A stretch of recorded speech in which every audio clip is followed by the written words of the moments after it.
Councillor Mackay, that's you.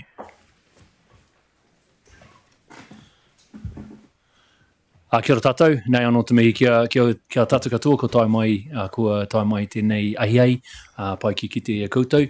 Ai kia koutou ngā manihiri, nau mai, hara mai, hoki mai, ki te kaunihira tai ao, ki Waitaha, kia koe, Ian, Angela, Glenn, Josh, pai ki kite i koutou i tēnei wā, ki te hara mai ki te kōrero e pāne nei committee. So welcome today. It's good to have you here talking about catchment committees. They've been a hot topic, I suppose, this year, especially looking at the reverb of the CDLMS committees and other areas, and how non-regulatory mahi is done out in the communities, and especially with our couple of field trips we've had over the last couple of, this year anyway, catching up with catchment committees and seeing the great work that's happening around the takiwā. Just apologies on behalf of our chair for this committee, Nick Ward, Councillor Ward. He's online. You can see his pretty face behind me here on my left shoulder, and also Councillor Diche isn't here as well, but he's online. We'll probably just go around. Do you know all the councillors in the building here at the moment? Maybe we'll just go around and quickly introduce ourselves, what ward you're from, and then kia ora, Nick, and then you've upgraded your lounge room.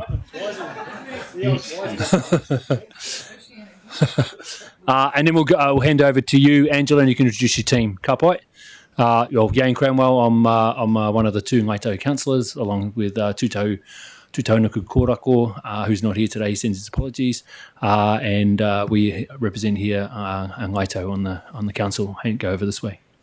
Kia ora koutou, nei rā te mihi kia koutou tēnei wā, ko Craig Pauling Takuingoa. So I represent Ōpuna alongside Dion, that's Christchurch West, and also the chair of the council. Kia ora. Kia ora, ko Vicky Southworth Takuingoa. I'm the one of the two councillors for South Christchurch Orwhanga, and I certainly know some of you in the row, so kia ora, welcome to our office.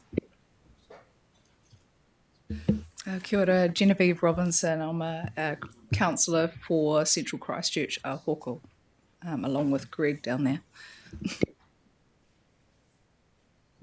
Kia ora, I'm Grant Edge from representing North Canterbury.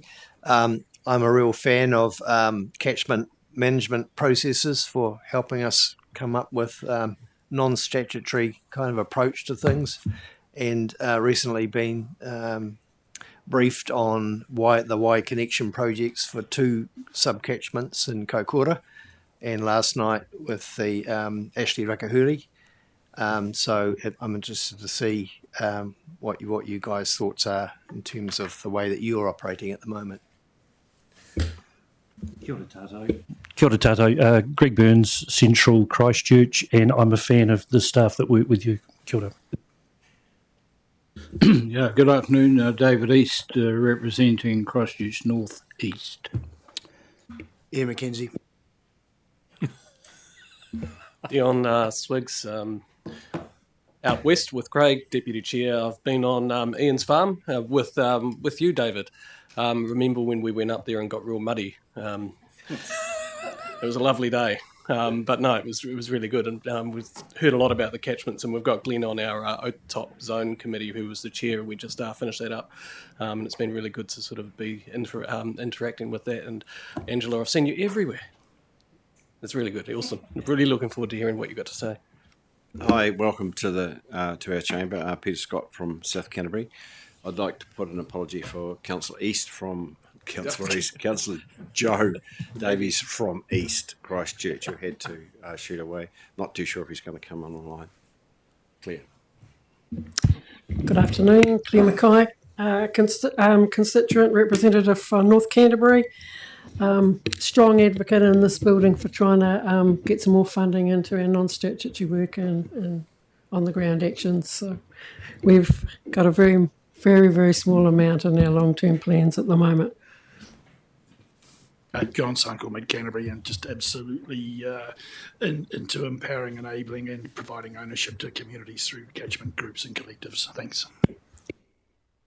Nick. Nick Ward, representing South Canterbury, but I'm also chairman of the Regional Delivery Committee. I'm sorry I can't be here today.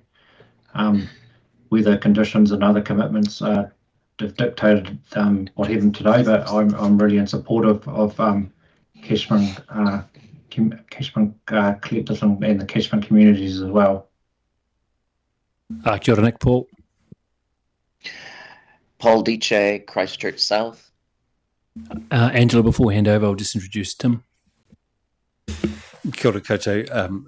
Called Tim Davey Aho. I'm the Director of Science here at Environment Canterbury, and the Director with, responsibility with, who helps with this committee, the Regional Delivery Committee. So, kia ora. Kia koe, Angela. Kia ora, good afternoon everybody. Thank you very much for the opportunity to be here speaking on behalf of the Canterbury catchment communities. Special thanks to Councillor John Sucknell, who suggested this when we met at the Kirwi Field Days, and to Nick Ward, who followed up as Chair and secured us a spot on the agenda. I'm going to let these chaps introduce themselves. So start with you, Glenn. Hello everyone, Glenn Smith. I'm the Vice Chair of the Living Landscape South Canterbury. As Dion also touched on, I was Chair of OTOP Zone Committee, Chair of the Lower Rari Catchment Group, and Dairy Farm, among other places, along quite a considerable length of the Rangitata River. So they're quite embedded in what's happening with our waterways. Thank you. Good afternoon, everyone. My name's Ian Knowles. I'm Canterbury born and bred. I grew up not too far from Christchurch, and I now reside up in Haranui on a sheep beef family farm in Waipara, which a few of you have been up to visit. So come up on a sunny day and we'll show you around a bit more. I studied at Lincoln, went to Teachers College, then I worked for Ag Research at Lincoln as a scientist there, and then had a role with Beef and Lamb New Zealand. So I'm a reasonably latecomer to practical farming, but I now have a role with the Haranui District Landcare Group, and I'm currently chair on that committee. 2 years ago, I was lucky enough to win the Balanced Farm Environment Award, so I got to sit with Peter Scott at some of those events, and was lucky enough to win the ECAN category as well. So I've seen a few around before, and yeah, that's me. Hi there, I'm Josh Brown. I'm here, I've got a few hats, but I'm a resource management consultant, but primarily here as the coordinator of the Haranui District Landcare Group. Just to let the councillors know, Angela and the team are going to do a presentation for about 40 minutes. Please hold your questions, and then we'll have a discussion at the end. Kia ora. Thanks, Shane. So, an introduction to myself. I'm the coordinator for Mid Canterbury Catchment Collective. I've been on the Ashburton Water Zone Committee since 2017 and spent several years on the regional committee. I grew up alongside the Hines River and now live in Eifelton, where a historically significant drain runs through our lifestyle property. It's the Parakanoi. I want to acknowledge my neighbour, Ian McKenzie, and all the great work that he does on behalf of our district, but also our catchment community. I feel very proud of my rural Canterbury roots, and I see this as a substantial part of my identity. This includes O'Kane's Bay. I whakapapa to O'Kane's Bay on the Banks Peninsula. Acknowledge my connection with Craig there via the Mason whānau.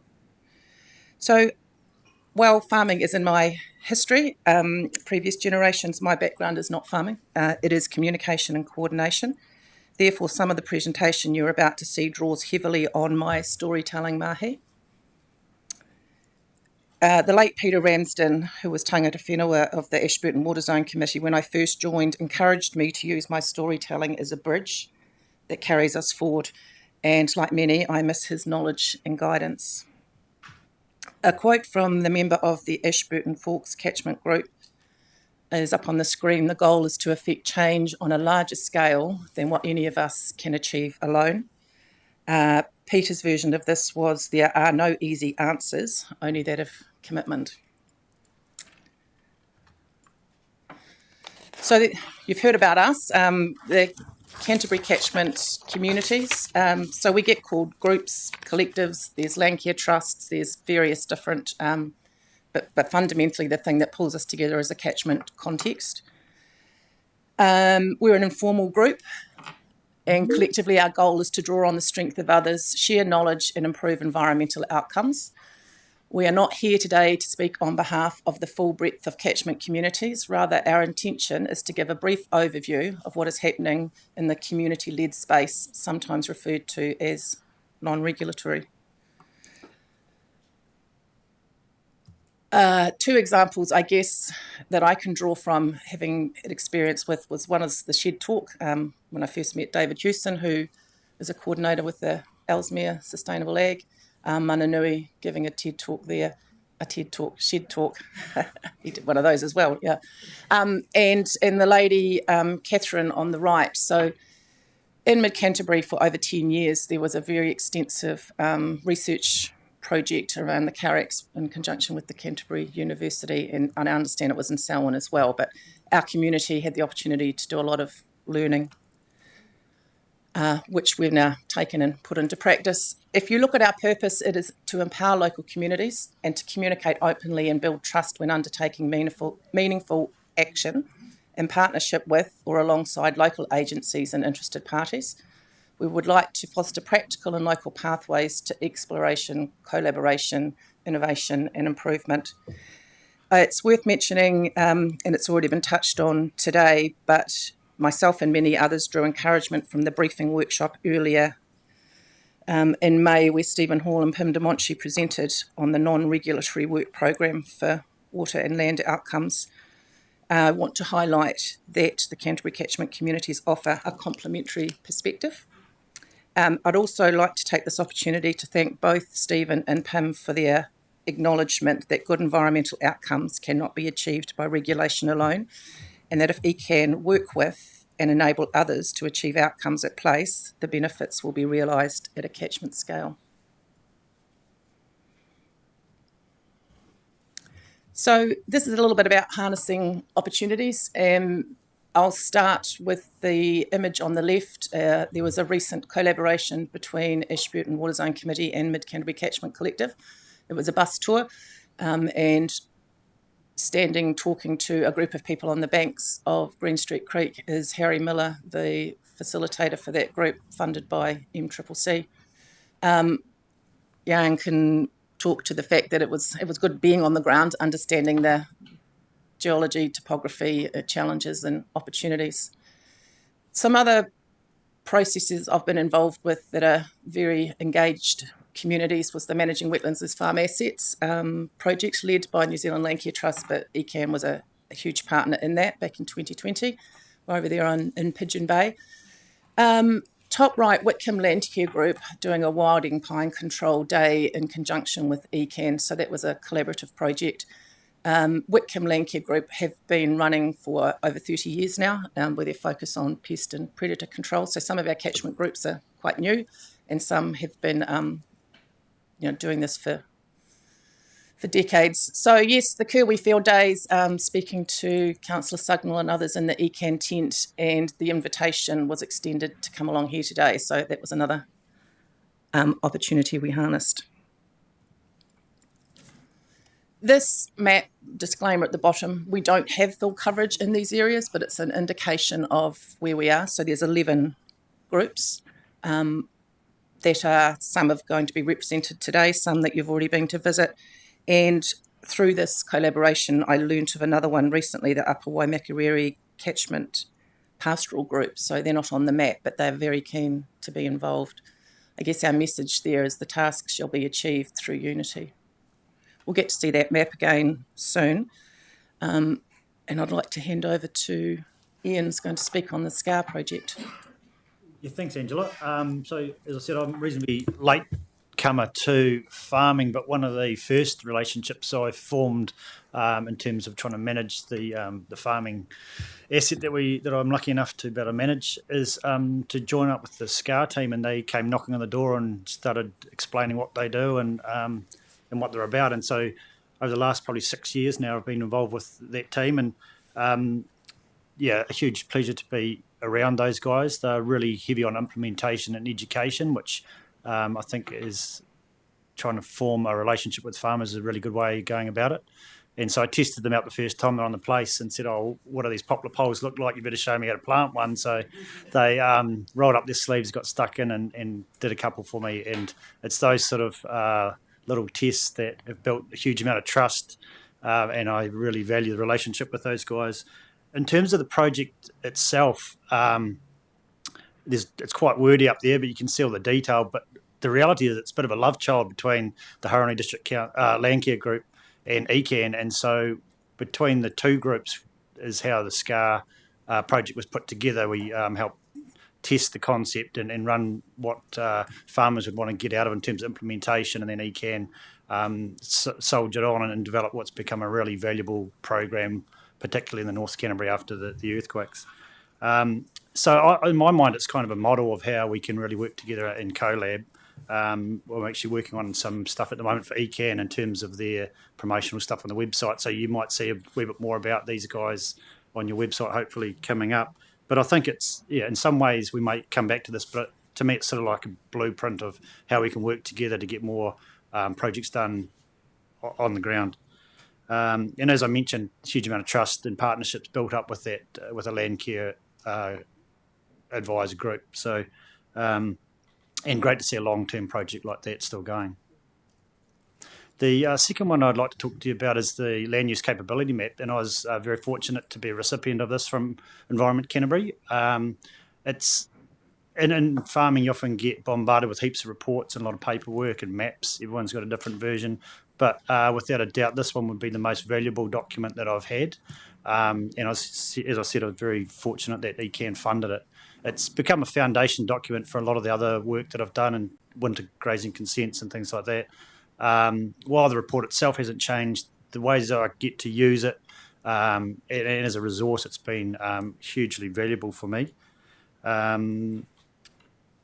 So just thank you very much. And I think if you can keep that program going, because as I said, it feeds onto so many other important parts.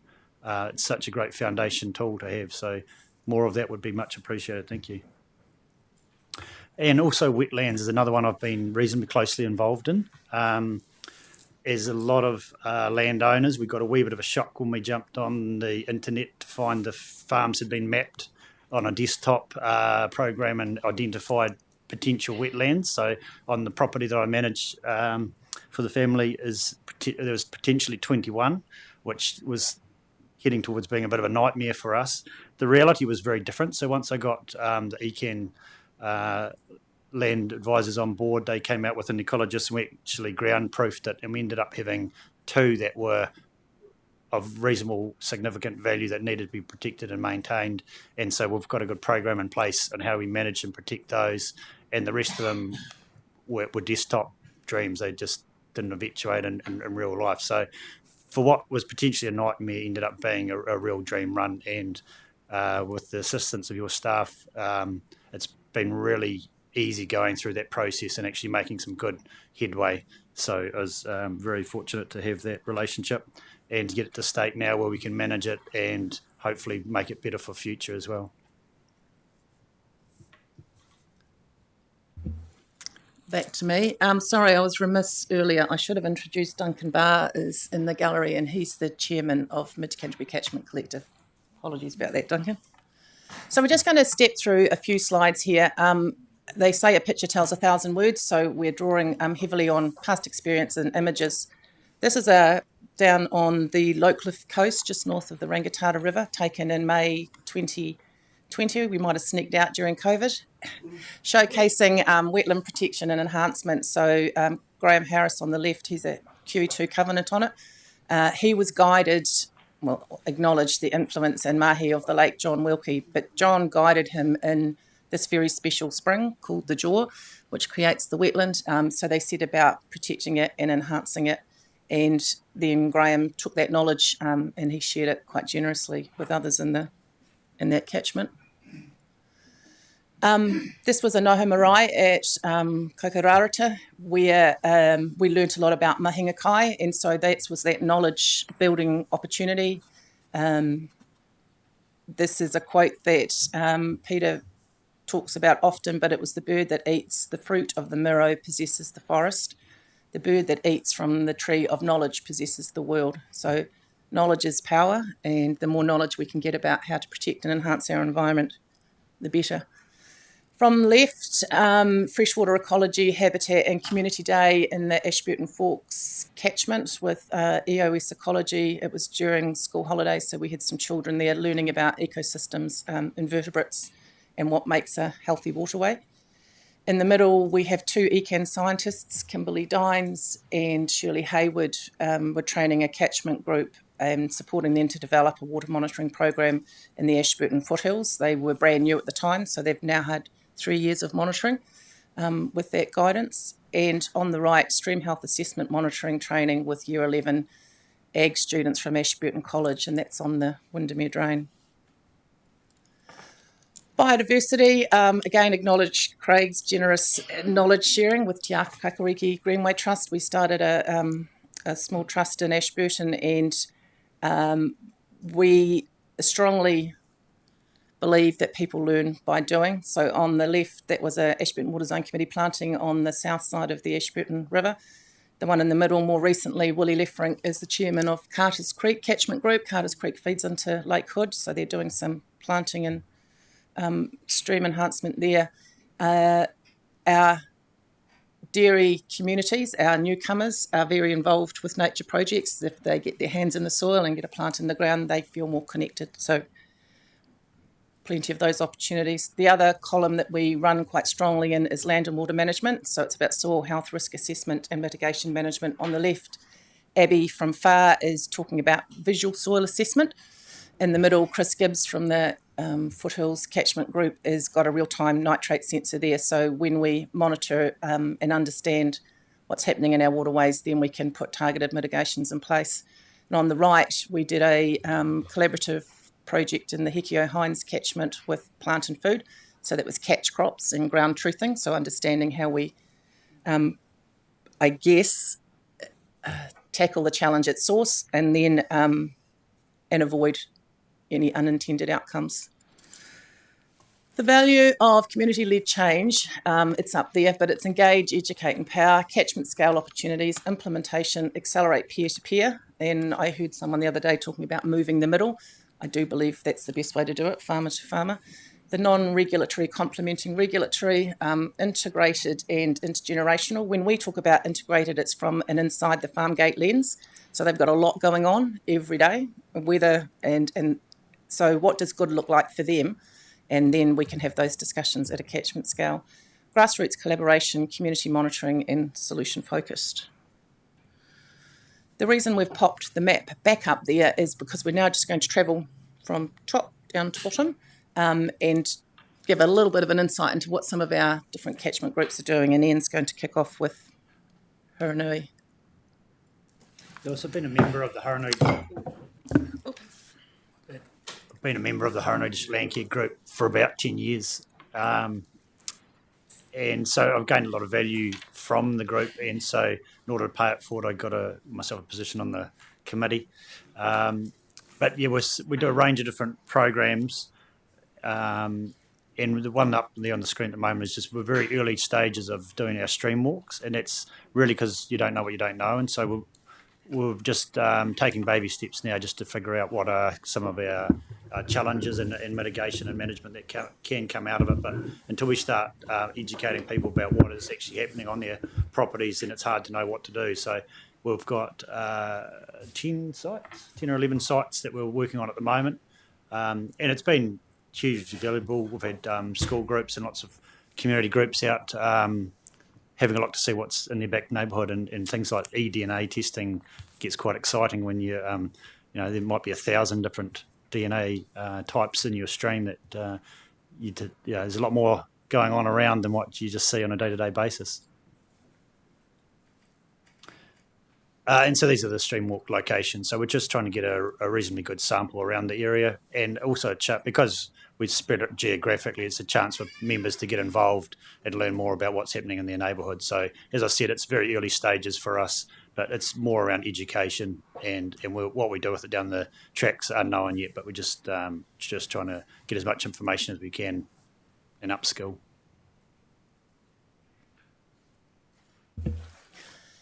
So speaking on behalf of the Sefton Saltwater Catchment Group, Carolyn Latham leads that group. So they started in 2020. They're an informal group working in with the Waimakariri Landcare Trust, who hold any funding for them. They have 60 members on their email list.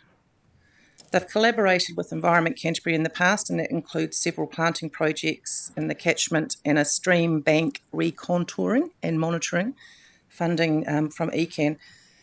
They have a great relationship with their land management advisor, and earlier this month they had an ECAN ecologist out to do stream health assessments on 6 of their monitored sites, and an ECAN scientist will, in brackets hopefully, be writing up a report on this and the data they have collected for the past 3 years so that they can understand better how things are looking. Their future focus is they've been granted funding from a local manufacturer for another 2 years of monitoring, which will give them 5 years altogether to form a baseline of data and information, keeping people interested. There's a risk of running out of steam, always looking for ways to engage people in different types of meeting, field trips, and getting interesting speakers, supporting projects in the catchment that will improve water quality. Our next group up here is the Waimakariri Landcare Trust. Sam Spencer-Bauer, chairs that group. So they started in 2018. They've been running for 7 years. They have around 150 farmers on their list. They work well with ECAN regarding winter grazing rules and monitoring flights, and they've also been trying to work with ECAN to get agreement on further water quality monitoring in their zone. So their pillars are community engagement, advocating for our farmers and telling their story. And on the right, just some of the mission points: plan change 2024, catchment context, showcasing good ideas, connecting with farmers and facilitating workshops. The Upper Waikirikiri Landcare Trust is 12 months old, so it's brand new. It says up there 900 kilometres square. The planning in the background to establish the group, and I guess that's the point we want to make. There is a lot that goes into pulling a group together, so the logistics of that. So once you finally become an incorporated society or something, you've already put in a huge amount of volunteer hours. So each of their groups have 2 members on the governance group, and they have 57 members in building. Their vision and mission, this is how they work. Their goals, in a nutshell, are around capability and capacity, compliance, increasing biodiversity, water quality, networking and connections. They've been working through their farm environment plans and are just about to start a 4-year water testing program over 10 sites and undertake a 4-hectare wetland restoration project. Up here we have a before and after of their first project, so 1,800 eco-source plants in partnership with the Selwyn Waihora Water Zone Committee. The location is White Cliffs. It's a public space to use as an exemplar, and the water quality monitoring will start there in July. Now hand over to Josh. Thank you. So I'm going to talk on behalf of the Eastern Plains Land User Group. So that's a group between Te Wahora and Christchurch, south of State Highway 1. It's a really interesting area from my perspective, being in the extension space, which is farmer support for a reasonably long time, and that it's not an irrigation scheme, yet there's a lot of irrigators, and it's quite a diverse land use area. There's hort, there's dairy, there's sheep and beef, and that brings its own complexities. That group has an old group that reformed in the last couple of years, and really to address the complex space that is the environmental regulatory space at the moment. In reforming, they got some funding from MPI and been able to have a catchment farm advisor for the last couple of years, going around the farms, actually having a look at what they do have, what they don't have, where are the opportunities, where are the challenges, and bringing that back to their committee. They've had really good engagement from the community, as you can see down in that bottom right-hand photo. Regularly, over 100 of the community attending their workshops.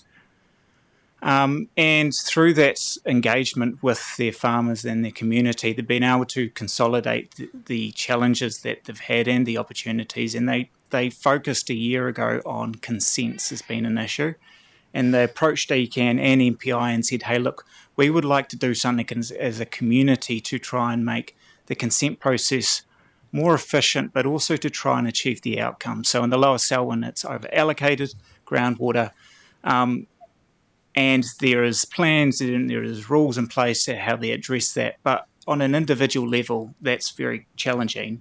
And also just relying on those things by himself may not be the best way to approach it. So the community said, hey, look, actually, we have a hand in trying to address this. So they've worked on that for the last 12 months in partnership with ECAN Planning and Consents team.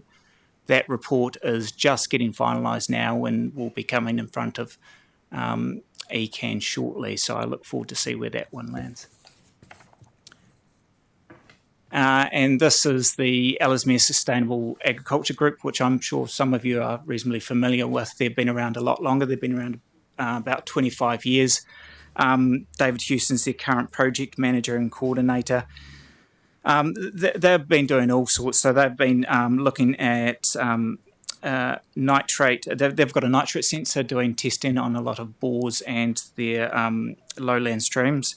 They have been working with Land and Water Science from, that's Clint Risman from Southland, looking at physiographic areas and what that might mean for how that influencing the water quality and for mitigations on farm as well. They've run workshops, Mahanga Kai and cultural values workshops, and we've just done a project with them, look at drone mapping their waterways to identify risky areas and also what they're doing well. So that flew, it was a pilot project to look at how far your fence is set back from the waterway, where are the critical source areas, what's going well, what are the things that as a community we need to look ahead and try and address. And then using all of that information, which is kind of preliminary to do actions. So they have, over the last couple of years, planted 60 sites throughout, that's the area there, all of them marked. And they've also been doing workshops, so NZFAP Plus and FEP workshops, try and incorporate all of this information into the plans that they have on farm so that can be actioned over the next few years. So Mid-Canterbury Catchment Collective, our purpose is to encourage and coordinate an integrated catchment by catchment approach to intergenerational land and water stewardship between the Rangitata and Rakaia rivers from mountains to sea. We started forming in probably late 2018, but it was December 2021 when we became an incorporated society. We saw ourselves as a community-led hub where catchment groups, originally 3, now 10, strategic partners and stakeholders could work together. In March 2022, the Ashburton Water Zone Committee seed funded us $30,000 for a coordinator. So I got to take my volunteer hat off and actually start focusing on really getting some momentum in that space. So joining the dots was a big part. We had a lot of duplication, reinventing the wheel happening. We also had some significant gaps, so it was just sort of trying to quieten down the noise initially and figuring out where we were at. We also pulled together a funding application for the MPI Essential Freshwater Fund, which we were successful in, and that was $950,000 to invest in our district across 3 years. That runs out in about 6 months. So the map there of the catchment groups, I guess top right, if you look, that's the Whitcomb Landcare group, been going for a very long time. Our most recent one to come on board is Green Street Creek, who won't yet be, Green Street won't yet be 12 months old.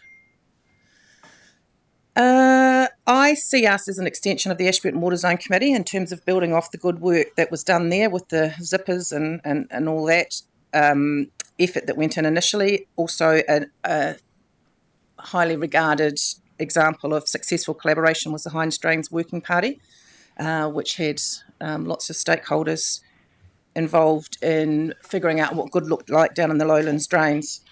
The MPI criteria is about building capability and capacity in the freshwater space. So we have a lot of capability, but not a lot of capacity. A lot of people are quite stretched, busy with their farms and their families and their businesses. So this has helped create a bit more space there.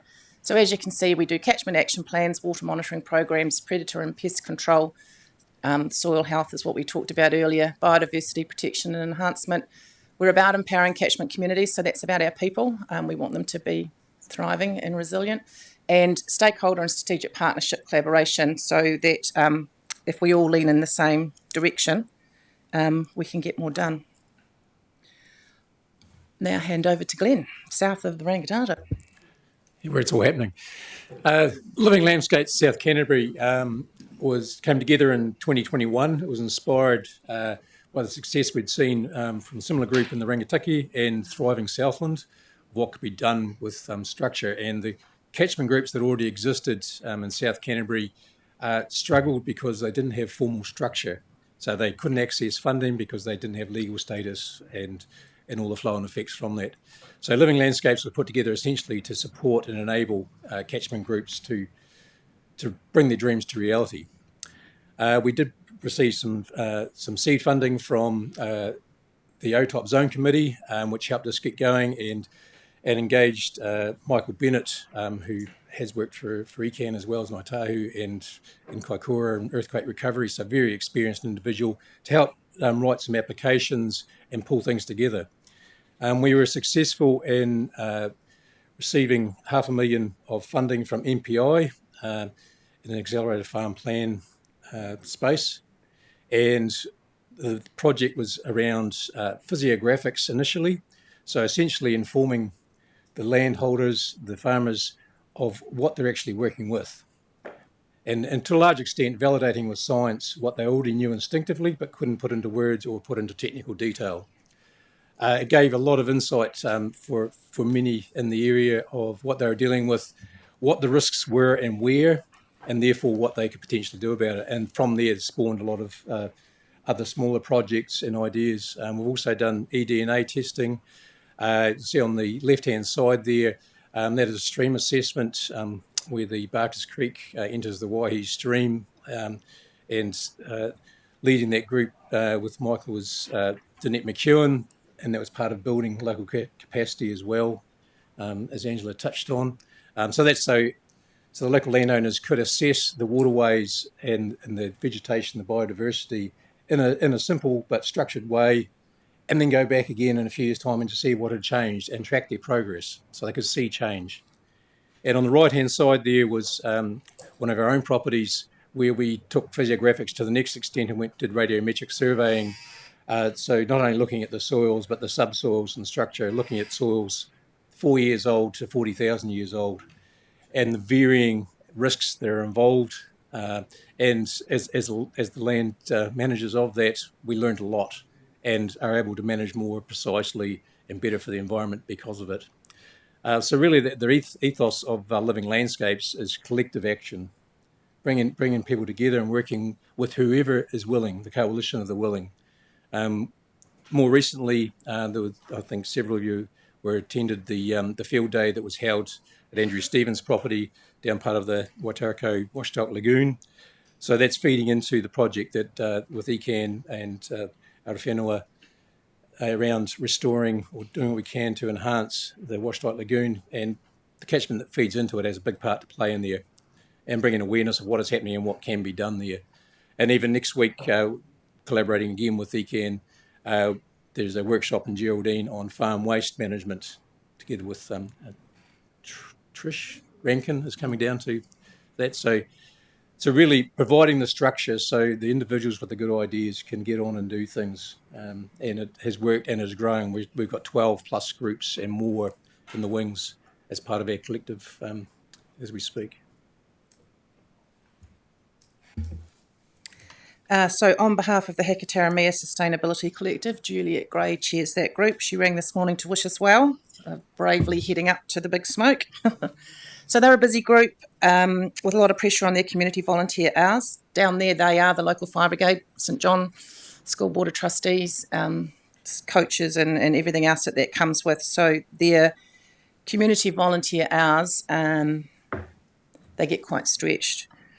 They've recently undertook a mapping series project with EOS Ecology via the Y Connection, hugely valuable piece of work for them, a great investment.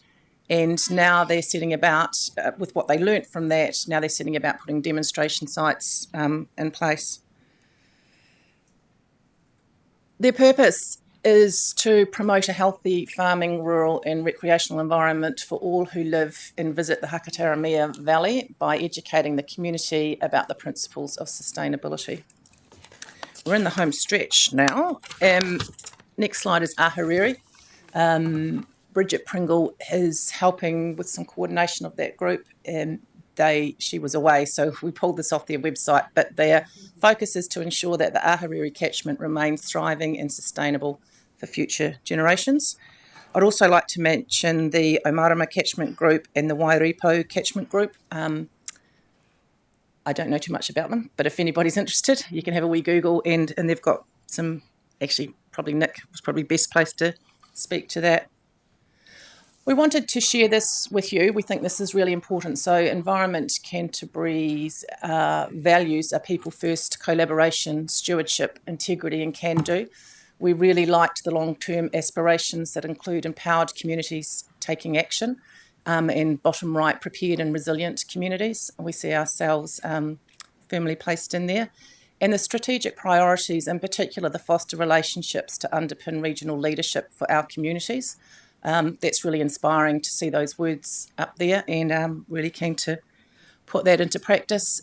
We often get told that what we talk about is anecdotal because we're not scientists, we're not technical people, but what we do think we have is really valuable foundational knowledge. You know, we've lived alongside rivers and in certain places, you know, for sometimes, you know, many generations. So how we can unlock that foundational knowledge to the betterment of everything in an intergenerational way is something we're really keen to talk about. This is our final slide, so I'll hand over to Josh. Thank you, Angela, and I get the honour of the last word on this until questions. But what I just wanted to retouch on what Ian talked about with the SCAR project, because I suppose for us it's one of the best examples of that partnership between Environment Canterbury and a catchment community in terms of implementation. It's looking at, hey, we're working within a framework that is the regional plan and all of these rules, but there are issues, challenges, opportunities here and now. What can we do to address them? The key things with that program, just really reiterating it, it was designed with ECAN staff between HDLG and ECAN. HDLG led the community engagement. We know our farmers. We've got 300 plus farmers that are all involved. A lot of them are involved in the SCAR program now, so we were able to go up to them and ask them what worked or what wasn't going to work. Then we also got to be involved in the writing of that program and the funding application. And that relationship has been ongoing. It wasn't just a write and thank you, we walked away. We've worked together very well over the last 6 years. Don't quote me on that time. And I suppose what we like to leave this committee with is that catchment communities across Canterbury are ready and willing to be ECAN's consistent implementation partner. There are quick wins that we have, I suppose we've talked about over the last 45 minutes in terms of what we can do, and there's long-term stuff that we're willing and keen to look at as well. We'd like to offer a safe space for problem solving. I know that there is sometimes apprehension about what engagement means, and particularly that blurring the line between advocacy and trying to address an issue here and now. And I suppose the last thing is that we'd like to build on what's already working and do more of it together. Thank you. Kia ora. Great presentation. Thank you for coming in. Some great work out there in the community, and you know, working with farmers, but also everyone in the community, etc. So I see John's got his hand up. John. Yeah, thank you, and I'm really pleased we managed to get you back in today. And there's this challenge, I guess, as we as regulators and applying rules, and then what happens on the ground. And I think we agree, and I'm sure about others, that it's actually what we do and empower on the ground that gives effect to the rules, and then the rules should come in afterwards, and that's the whip when things don't happen. So I just see it working. It's giving effect to what we need to do. on the ground. And when we're part of the Selwyn Waihora zone, we talked of the hundreds of thousands or millions of dollars of non-regulatory that we needed to put in place, and we didn't have a way through or a mechanism aside from the rules. So just seeing what's happening here across Canterbury, and as you say, you haven't got all the groups in there, but what's being given to, what's happening, the momentum that's building is just incredible in my mind. And to your comment, there's folk that go, we need citizen science, we want citizen science, but as soon as citizens bring science forth, we can't trust their science because they are those sort of people. So I think for us as a group, we really need to trust the science that is coming out of these groups, particularly given that it's our people or it are those consultants or entities that are providing the knowledge, the understanding and putting the protocols in place. So the science and understanding and the big words that you're using, beyond my knowledge, that are coming forward. So yeah, just really, really appreciate what's happening and the challenges of funding and what ongoing funding looks like and what you can do for the environment going forward. So thanks. Thanks, John. I just want to mention, so this NIWA Community Monitoring Guide and Quality Assurance Manual was put out in 2023, and it's great to see ECAN's logo on page 1. So we've got these resources. There's a tremendous amount of thinking gone into this. I just think we need to elevate it.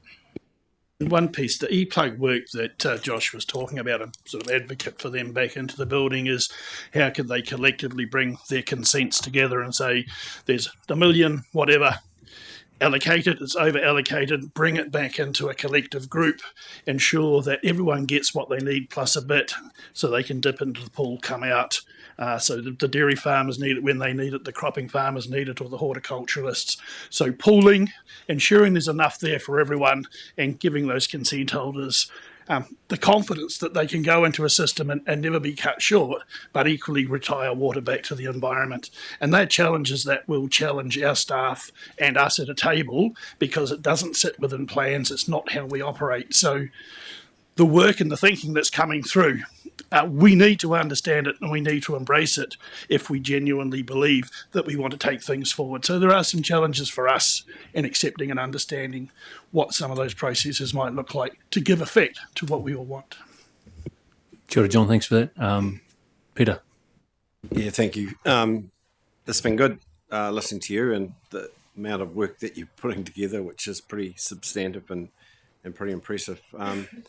At the moment, we're just working our way through what we're going to look like and what the regulations are going to look like going forward. But our bottom line on this really is to have an understanding of how we can be more simplistic in our consenting processes, how we can add more certainty to those that have consents, and how can we take more cost out of that. Now, that is a reasonably complex process that we're going through and the discussions that we're having with staff, so you can be assured that that's going on in here. We'll just need to wait and see what this government does to help or hinder that.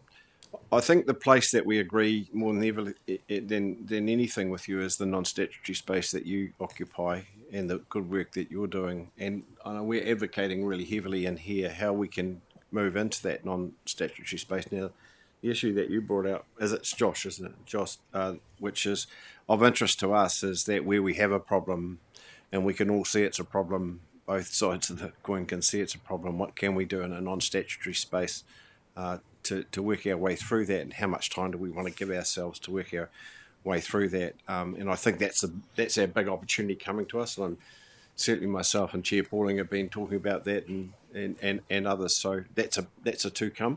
But my question is this, which is the funding question that you have, and you made a couple of comments about funding runs out in 6 months' time. Is that going to be an issue for your sustainability in terms of how you can continue? Is there any certainty around that? How could we help with that, I guess? Funding isn't always an issue, and I think Angela actually made the point on behalf of Hakateramea that it's not even just funding, though. There's a capacity issue, like that, whether it be the people that are getting paid to do it or the volunteers behind this thing, because they are doing everything else in these communities as well. But if we just looked at the funding side, yes, funding has been a big part of the proliferation over the last few years, and it's really got momentum, as I think we've demonstrated. The government has made some announcements around catchment groups and indicating that they seem to be very supportive of this approach. But for the long term, catchment groups will need to look at diversified income streams. And part of that is looking at our models. So the Hurunui District Lanky Group charges our members a subscription that will continue to need to be adjusted over the coming years as our funding changes. But we also would like to look at the likes of the Regional Council and other partners, say, hey, look, is there any opportunity to recognise how this stuff is helping to try and achieve the Regional Council's aims as much as our own? Something to that, because I think it's a good point. I think the strength of what you're doing. We went to the North Island and went through Hawke's Bay, and they said the best thing about catchment groups up here is the bloody Regional Council isn't involved in them. So, and we see that because I think that is an opportunity. You don't want to interfere with something that's working really, really well. But there is also a regulatory space in there, and you alluded to it yourself. And it's just about what that balance is. We don't want to reach into someone's pocket that's doing a real good job. Can I just touch on that regulatory and non-regulatory thing? I think we did bring those two, the ePlug example, the Eastern Plains Land User Group, and that consent efficiency one. That is a really good example of. I find it difficult to not say we're just in the non-regulatory soft space, because there are definitely opportunities that are outside of that our communities are very much willing to engage on. I certainly, over the last couple of years, have heard some apprehension about our communities being involved in those because it looks like it might be trying to get ahead of some statutory process. I suppose what we're saying is we recognise that we can say, look, we don't want to go into that. We recognise there's a plan change or whatever else, but there is immediate stuff in front of us that we are willing to learn, understand, try and find novel ways, as Eastern Plains is doing, to try and find those solutions for here and now, leaving the other stuff for the future. Kia ora, Josh, thanks for that. Going over to Chair Pauling, Craig Pauling. Hey, kia ora koutou. Thanks so much for your presentation. And thanks, Angela, for the acknowledgements and the work we did years ago with Te Ara Kakariki and the Kānuka Trust. So that's actually part of my question. I was keen to understand how the catchment communities and the groups that you've set up connect with those biodiversity trusts, because I know there's one in Waimakariri, there's one in Hurunui, Ashburton, Selwyn, so everyone's sort of got one. And how are you guys working with them? And I suppose as a side to that, maybe even the Papatupi Runanga as well. And I heard acknowledged that you work with Arowhenua on the Waitarakau project, but just trying to understand how that works together.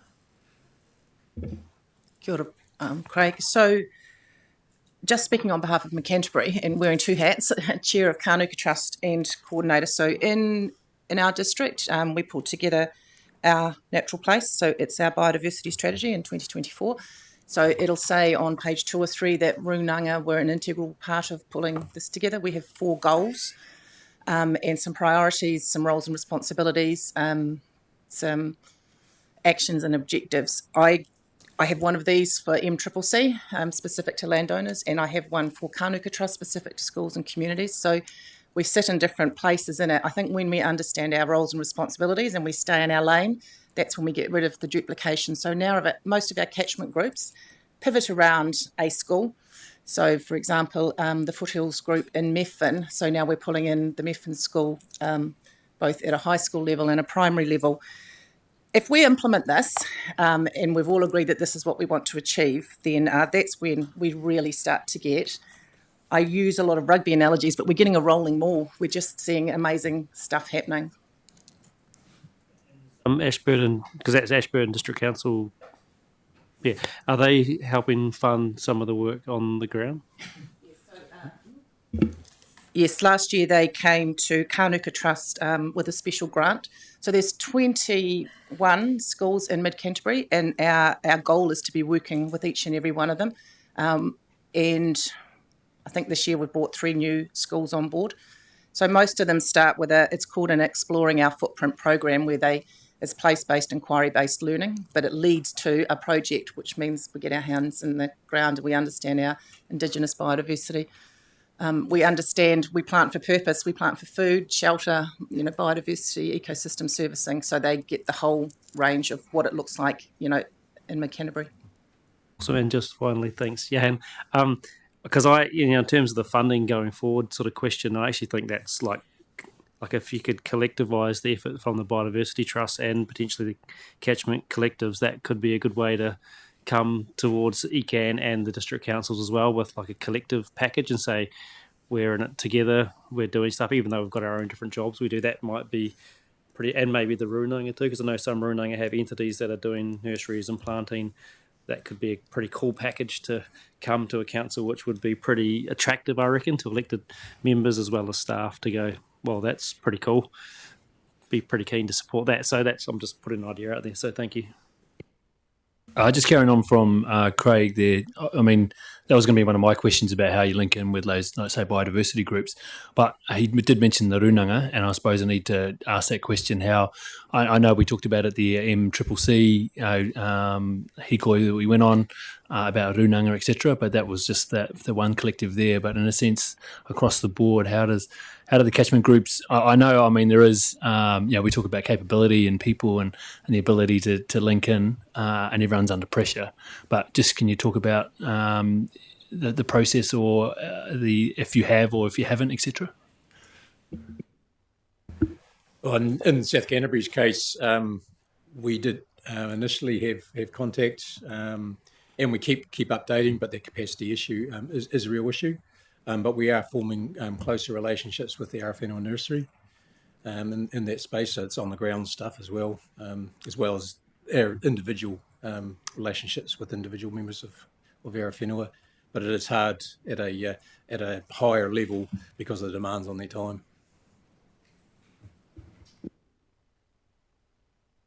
Ian, any example for yourself at all?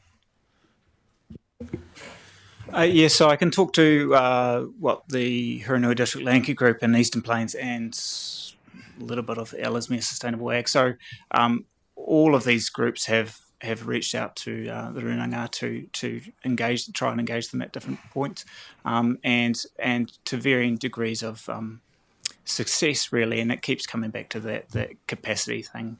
In the Hurunui, we have we've been fortunate enough as a committee to be invited up to the marae in Kaikoura. So that was an awesome opportunity, and that was 2 or 3 years ago now. But since then, we still keep coming. It's difficult to build that ongoing engagement piece. So I think the door from at least the Hurunui District Lanky Group's perspective is open, and would love that opportunity if it was there. But everyone's got a capacity issue. That's right. Capacity issues, and it's also, I mean, you kind of talk about that regulatory space, and sometimes the Runaka are evolved in that regulatory space because they're kind of, as partners. So, but we kind of understand that, and it was good to just talk about it frankly, and we can work on those partnerships moving forward.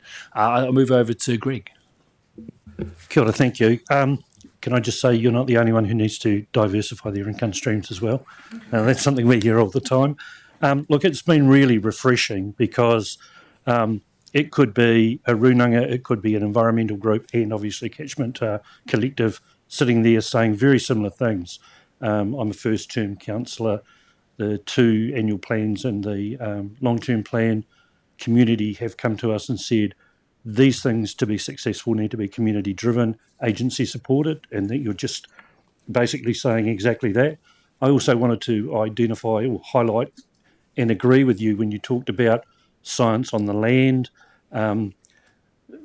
People talk about Western science with a degree or whatever it may be, but communities cannot sustain intergenerational life in a particular place unless they know their environment and they can read it, they understand it.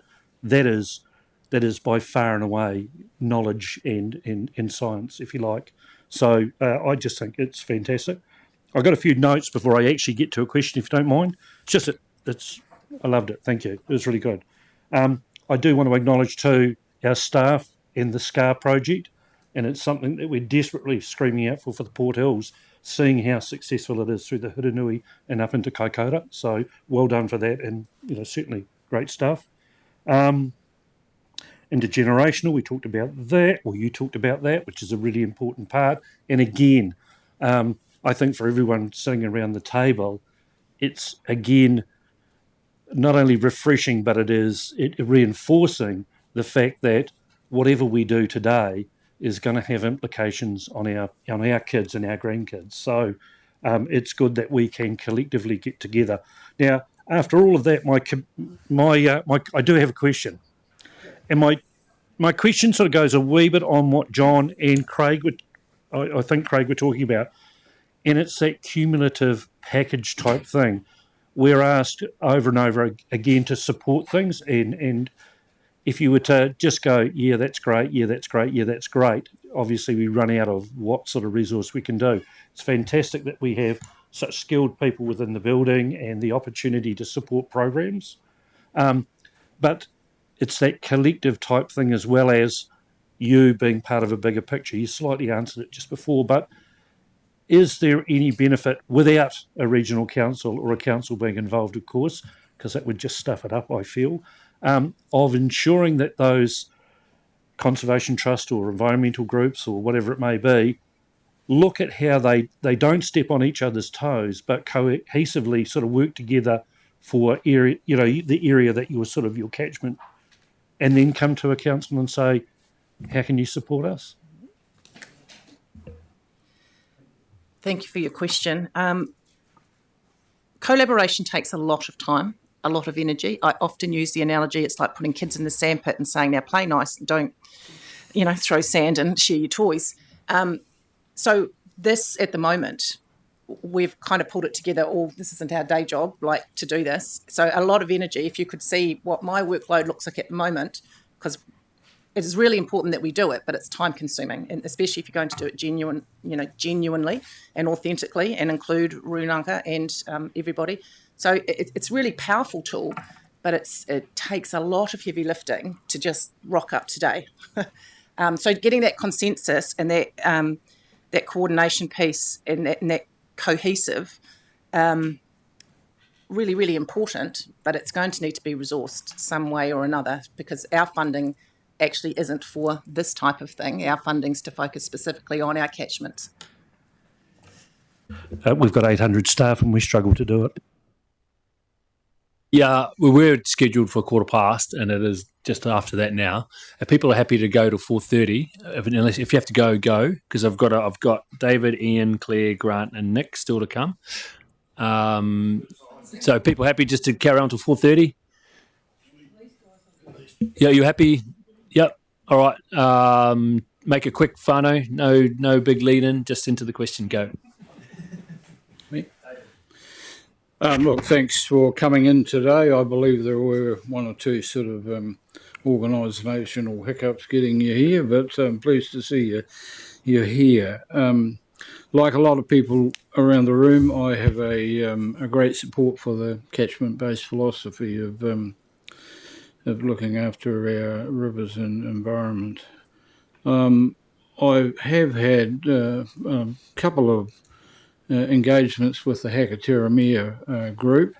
I found their work absolutely exceptional and perhaps a great model for a number of others to take note of. In my early career, I worked for the North Canterbury Catchment Board, where we were totally catchment focused in our work. And it's a bit of an aspiration for me in this organisation to see a bit of a return to that sort of approach in terms of our infrastructure management and managing our catchments in a variety of ways. And I do note that a number of the catchment groups that we've talked about today have crossed boundaries. Looking perhaps at the Mid-Canterbury one, it takes in half the Rakaia, all of the Ashburton and half of the Rangitata catchment, which in my mind might be a little difficult to manage. But so my question really is, if we evolve as an organisation here into more of a catchment-based model on looking at our infrastructure management, our flood controls and all of that. How do you see catchment groups fitting into that sort of a model, and is it feasible to sort of expand more into a few more groups than some quite big ones now and some quite small ones? So looking into the future, do you see that sort of a model working for you guys? Sorry, just quickly from my perspective, communities roll how they roll, and even within our 10 catchment groups within Mid-Canterbury, they have boundaries. So the district got State Highway 72, and kind of above that is a certain topography. So a traditional catchment, absolutely. But if the community think and operate in a different way, really what we have to do is honour what works for them, because that's when we get their buy-in. So there's lots of different ways to approach and answer your question. Just from a Mid-Canterbury perspective, the areas that were missing were the irrigation schemes, where there aren't catchment groups, but essentially they're a big catchment group. So we're collaborating with all the stakeholders. We just don't all have to be a catchment group to be able to influence change at a catchment scale. Supplementary then, so taking that model in Mid-Canterbury, where there are community-focused outputs, do they all sort of operate on a similar theme that could integrate into a wider catchment management plan? They do. Great. Ka pai, Ian McKenzie, nice and small. Yeah, thanks, Jan. Look, I think, I'm not sure I've heard the councillors have listened to the real message that these guys have brought to the table, and that is that we've got land and water plans and sub-regional plans and the requirement for 27,000 consents. So we're one of the most over-regulated regions in the country. And that was based on a lack of trust of landowners to actually do the right thing. What we've heard today from this group is that we've got collectives of landowners from right across the region who are doing the right thing. And one of the ways we can support these guys is not only in helping them help fund their jobs, but we can provide recognition and reward for the guys, for the landowners who are engaged in this process. And one of the feedbacks I get all the time is that, we're part of a catchment group, we're doing this and doing that, and we've got A-grade audits on our farm environmental plans, but we're still being put through the ringer when it comes to renewing those land use consents. And I think this regional council needs to think about that and think about the discussion we had earlier this morning about wetlands, where nearly half the councillors here argued for more restrictions on allowing wetlands to be developed rather than walking away from rules and regulations and enabling landowners to get on and get the job done. And I think that's the main... a lot of people spoke against rules, against enabling stuff. So that's the issue we're facing. So if we as councillors can think about how we can help these guys maintain the enthusiasm for the landowners to voluntarily, be involved in these projects and this catchment improvement, there's a lot we can do, which actually doesn't cost us a penny. And I think we need to think about that. What's your question, Ian? I don't have a question. I'm making a comment. Oh, so no question there. But I thought this afternoon. Would you like me to repeat it? No. I thought this morning that we kind of agreed that we would be moving towards for the wetlands to make it, but with both hands tied behind your back, there wasn't a free and easy arrangement. Anyway, that was in we had next Claire.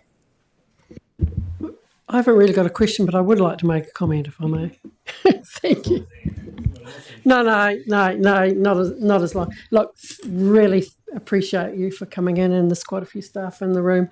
But certainly, I also acknowledge that the work that's been put into our organisation, and I think definitely being led by Stephen, who's sitting down here as the Director of Ops, and our PIM as well over there. And it was a fantastic briefing that we got from PIM and the team nearly 5 weeks ago or 6 weeks ago now. So pleased that you took time to watch that. I think there's a certainly, and it was touched on earlier on, around that tension between the regulatory role that Environment Canterbury has, and the partnership or relationship that we can have with catchment groups.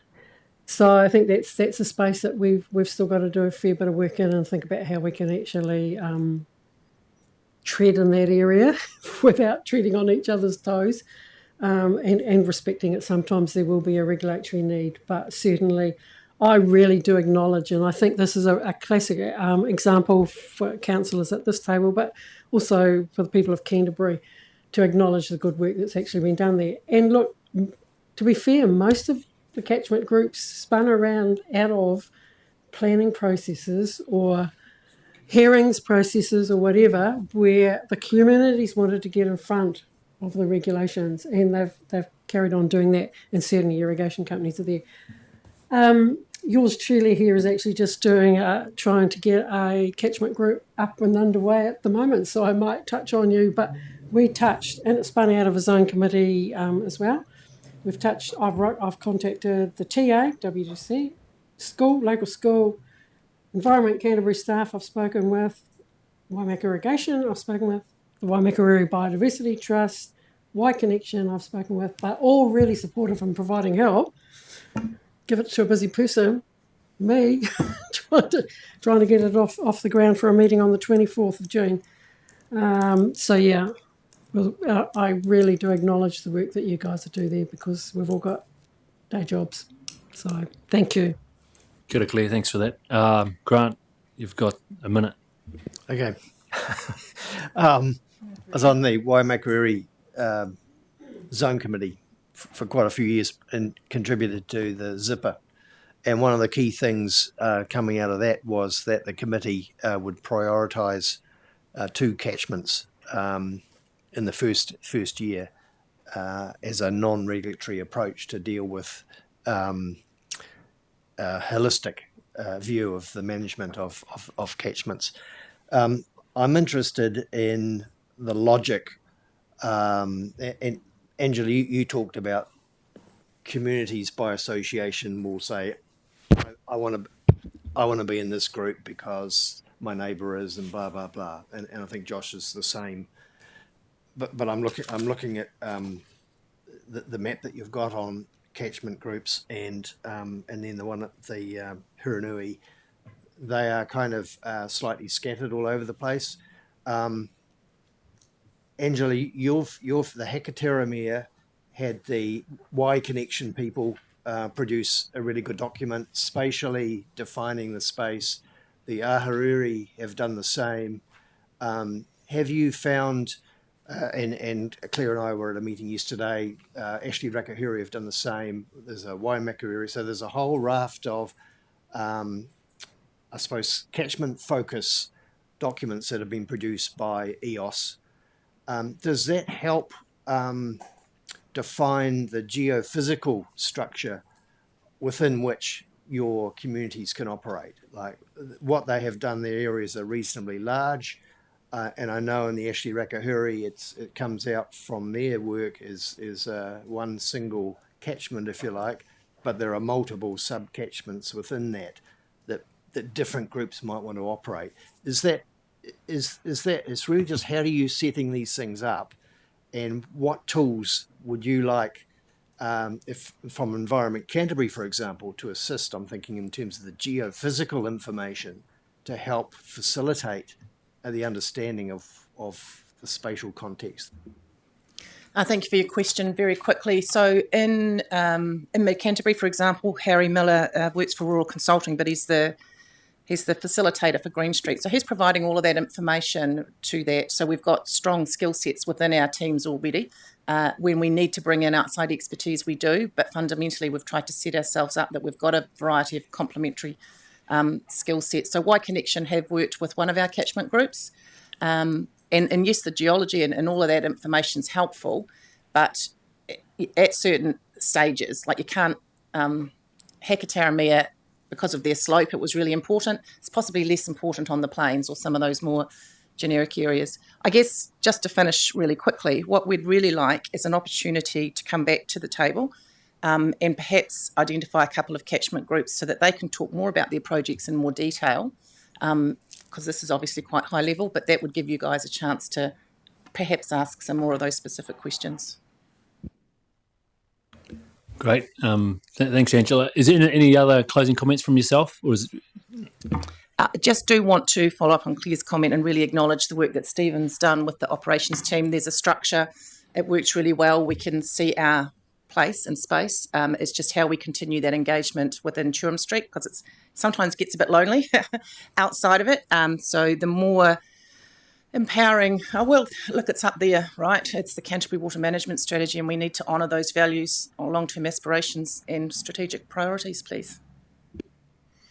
Oh, thank you once again for coming. And then we, and as Councillor Mackay just mentioned before, and that the presentation that Stephen and the ops team kind of showed where that space is, and it's really how do we move forward working together, that regulatory space and where those kind of connections are.